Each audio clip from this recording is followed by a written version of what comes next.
Have you ever dealt with someone like this? You're saying one thing. They insist on saying the opposite. You're talking logic. They throw emotions back at you. No matter how hard you try to communicate, it feels like talking to a wall. Why does this happen? It all comes down to one thing. A gap in cognitive level. Now, let's be clear. Cognition isn't the same as IQ. It's about how someone processes information, how deeply they understand things, how they connect the dots, and how many layers they can see in a situation. In simple terms, your cognitive level determines the lens through which you see the world. Let me give you an example. I was once talking to someone about delayed gratification. I said, "People who succeed long-term usually know how to resist short-term pleasure." He immediately replied, "Well, that's dumb. I want to enjoy life now.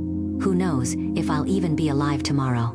Sounds passionate, but totally misses the point. His entire mindset was stuck in emotional survival mode, not strategic thinking. He couldn't see beyond instant feelings to things like long-term goals, risk management, or trade-offs. In psychology, we call this low-level cognition. It's when people default to black and white thinking. Everything's either right or wrong, good or bad. No nuance, no complexity. People with higher cognition, they ask better questions. What's the cost of this long-term? Is there a smarter way to handle this? Am I just reacting emotionally? Or is this actually logical? Now, let's say you're trying to talk about investing, and the other person says, PFFT, rich people are just lucky. Working hard doesn't matter. At that point, trying to explain compound interest or asset allocation, it's like tossing pearls to pigs. Their core belief is driven by emotion, not facts. And until that shifts, real conversation is impossible. That's why the smarter you are, the more exhausting conversations can become. You want to explore ideas. They just want to win the argument. You're speaking logic. They are speaking vibes.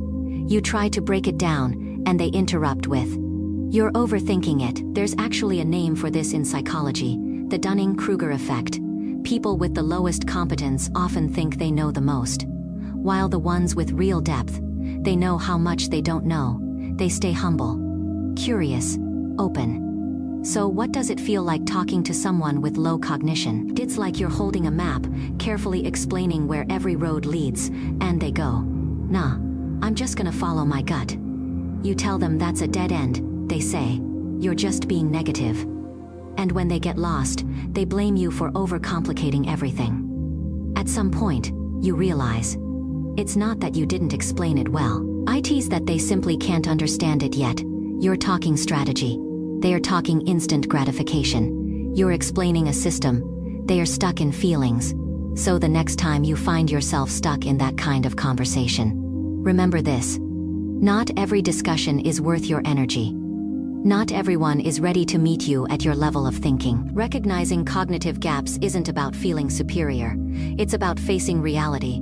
Some people are only meant for small talk and smiles, not deep dives. Wise people know where to invest their energy, not because they're better, but because they understand.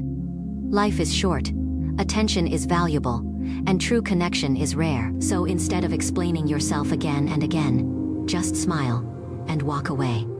Save your time for the ones who genuinely want to understand you, because that's what a real, high-quality connection looks like.